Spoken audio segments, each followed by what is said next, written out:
All right, what a great pleasure this is. My very first chat for BT Sport. Who better than the one and only Conor McGregor to do it with? Of course, we are just hours away now from UFC 264, July 10th in Las Vegas, the trilogy, Conor McGregor versus Dustin Poirier. Conor, thank you so much for the time. A pleasure as always to talk to you. My pleasure, thank you. Who better to bring the ratings, Ariel, on your first one? That's right. That's right. And a You're lot of welcome. buzz, a lot of excitement. And yes, of course, of course. This is perfect. I couldn't have scripted it any better, if I'm being honest.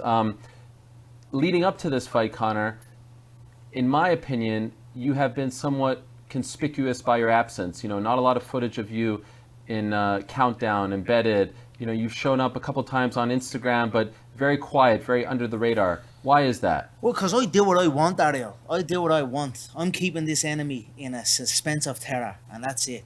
So, you pay to see my work.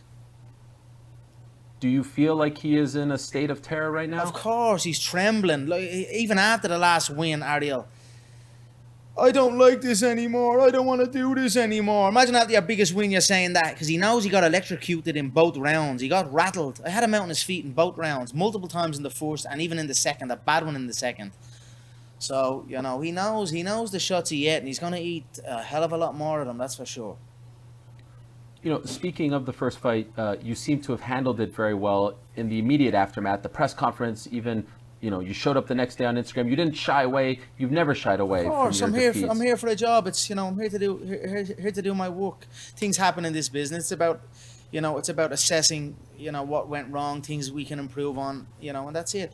These are things that rise me up. I've done it before, and it's a good energetic feeling. This one for me, it's like I needed it to happen. I sparked him in 60 seconds the first time. I had him out on his feet in the second one.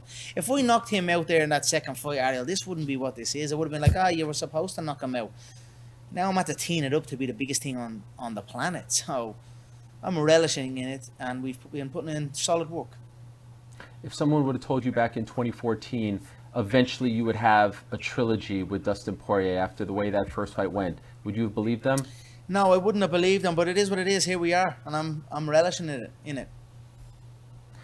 Just a couple of weeks after the fight, you posted something that got everyone, all riled up. You posted on Instagram, "No more Mr. Nice Guy."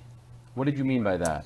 Just the way things have shaped out, I felt pity for the guy. To be honest, I do feel a bit of pity for a lot of people in the game. And that was really it. I reached out, it was going to be a charity event. It was nothing really to do with the UFC at the start. I was kind of just teeing up for the Manny fight. I wanted a mixed martial arts competition because they had kept me out for so long. I was frustrated about it, but I picked Dustin. I felt a bit sorry for him. He was a southpaw boxer. That was that. It's the way it went, and that's it. Wait, what do you mean when you say pity for him? Like, he won the fight. Why did you feel Nah, bad not for even him? that. Just before, I don't know. I'm at the saving his wife and him and his wife's life. You know what I mean? I'm at the rescuing them. So some of the shady stuff that's gone on regarding some of the other issues, I'm like, yeah, you're gonna pay for that now. That's just the way it has to be. And God bless Are you. you are you referring to the charity Yeah, there are a situation, the few drama? things, the whole thing. Yeah, a couple of things. What can you explain your side? That we haven't heard your side of that. He put it out there that I guess you hadn't reached out regarding the charity, and this seemed to bother you, He right? jumped the gun, is what he done. You know what I mean? At the end of the day, and I went with a reputable charity in the area. I had said I was going to donate. Like I said, it originally started as like a charity event. I was kind of it was going to be a charity event, and the profits off of the event were going to go to charity. So when the fight actually got announced, when we made it under the UFC banner, then I kept it up. I said I'll still help you out. I'll still give you the dig out, and then it is what it is. I'm happy where it's gone. It's gone to the Boys and Girls Club of Academia, and not to just some random MMA gym for profit, which is essentially what the attempt was. So I'm happy the way it's gone, and it's got me into that other mode that suits me down to the ground. So I'm happy with it. Do you feel like he was almost like attacking your character by doing Of this, trying course, to? yeah, it was awful. Yeah, of course, it was a grave mistake, a grave mistake. The last two times we saw you in action against Donald and against him in January, it was all very friendly leading up to the fight. And everyone loves to analyze your demeanor leading up to fights and your relationship with your opponent. Do you feel like you need to go back to the Conor who was trying to take everyone's head off, you against the world, I'm certainly and that's in what that. you're. I'm certainly in that mode again. I'm in a vicious mode. No family around. I'm a bad man without the fam. You know what I mean? And that's the way I'm feeling right now. So it's everything happens for a reason. Everything comes full circle, and I feel I'm in a good place right now. I feel I'm in the place I need to be in. Why no family around this time? Going from preparing to kill a man, and then coming home and cuddling the children and feeding them bottles at night. It just doesn't. It doesn't mix, and it's not even that. It's not even that. It's more so, well, it is that, but it's also even on days like rest day. So I'd put in my work, and then I'd go for it would be my rest day. But rest days with the family is not really rest day. You're going out, you're doing something, you're playing with the kids all day. This time I had none of that. There was no distractions, and I was able to recuperate fully. So then when my next round of training began, I was fully rested and ready to go, and it's shown in the practice room. It's shown in my performance in the gym. When's And the it will last time you show saw your family? on Saturday night. Sorry? Sorry, when's the last time you saw your family? I don't know exactly, but it's been a bit now. I left them in Dubai and I came here. So they're back in Ireland now. There's a term, it came about after the passing of Kobe Bryant, girl dad, about, celebrating fathers who are fathers for young girls. You are now a girl dad. Congratulations to you and Dee on that. How has that changed you, if at all? She's a little princess, my daughter. I love her dearly. And happy. What is it? Father-daughter day, is it? Yeah? Yeah. Happy Father-daughter day yesterday. to you also. Yeah. Yeah, that's good. That's I love right. it. I was on the FaceTime with them today before I came here, and very proud. I want another girl. I'd like another daughter. We've got 2 boys now. We've got a daughter. I'd like to shoot for another daughter. It's an amazing thing because I still remember you saying about the Aldo fight. He's got distractions. He has kids. Now you're talking about a 4th. Yeah, well, You've it completely is what changed. it is. But and then I had to kind of put the distractions away a little bit. So. Sure. It's all good. And you keep bringing it up, all this up. No, you know what I mean? So stop that. Okay. I'm dangerous at the minute. You know what I mean? Don't be father-daughter day and all this crack. Okay, fair enough. Conor, a lot was said and was made of the leg kicks in the second fight, and in particular your stance. Have you gone away from the traditional boxing stance and that kind of work leading up to this fight? I will go through the elements. You know what I mean? There's a lot of benefits in that stance also. You know what I mean? I'm not going to shut it out fully, but I will certainly mix it up for sure. My understanding is you do not have your old boxing coach, Phil Sutcliffe, with you this time. Is that accurate?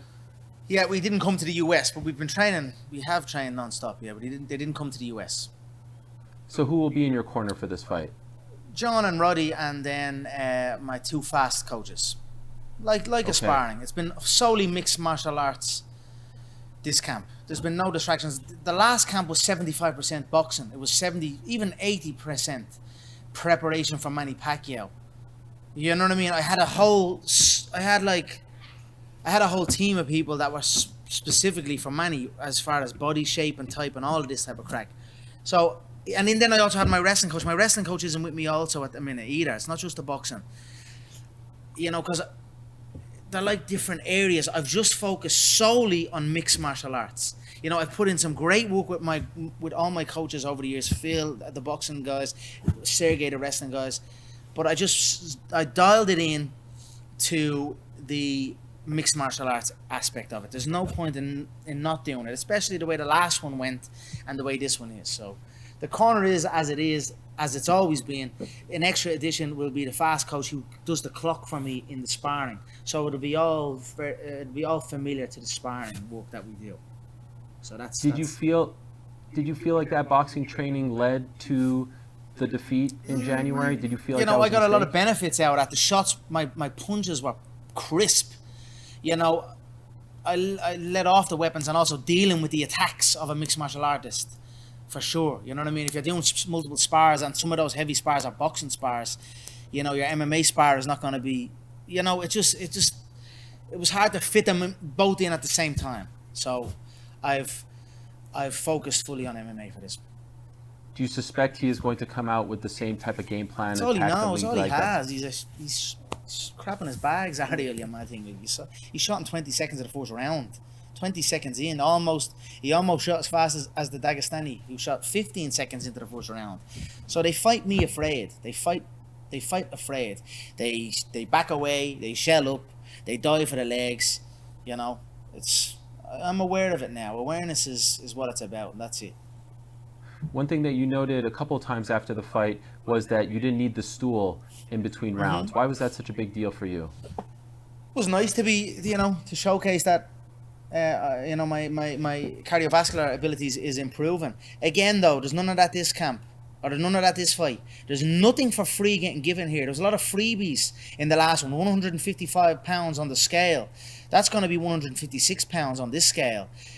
Free shots in the octagon. Not taking the stool, etc., etc. Plugs out of pity. All of these things are gone. I'm taking everything now. Is it personal? No, it's never personal. It's just a corpse. It's just a corpse in front of me that I need to just dissect and rip through. I'm assuming you've watched the fight a bunch of times, yes? Mm-hmm. The moments where he's kind of pointing at you and laughing about the shots and things like that, how do those sit with you? We'll see who's pointing this time. When's the last time you watched it? I'm not sure. A couple of days, maybe a week or so ago. I've watched it. So I've studied it. I've not, I'm prepared. When you see yourself, the closing moments of the fight, when you see yourself in that state, what goes on internally? Because that's not something we've seen often. Nada. I thought I looked well in the position I ended up being. I looked like I was relaxing almost. You know what I mean? I was happy with it. It is what it is. The leg was immobilized. I was on the back foot against the cage, and I couldn't bear weight on my right leg. You know what I mean? The knockdown wasn't even a knockdown. It was just a right hook that stepped me on the leg that was immobilized, and I went down. It was the shot that followed that. But it was a flash. I was up in seconds. I was alert. Everything. Look at the way I remember when I bounced his head off the canvas like a basketball. Back in the day, he jumped up and he's looking at Herb Dean. What was going on? I jumped up and knew what was going on. It is what it is. It's the fight business. So even in the second bout, I shocked him to his core. It was an electric bolt going through his entire body. So I look forward to doing that again. When the stuff was going on with Dustin and the charity and all that, did you seriously consider someone else for this return fight in July? No, we were in. It is what it is.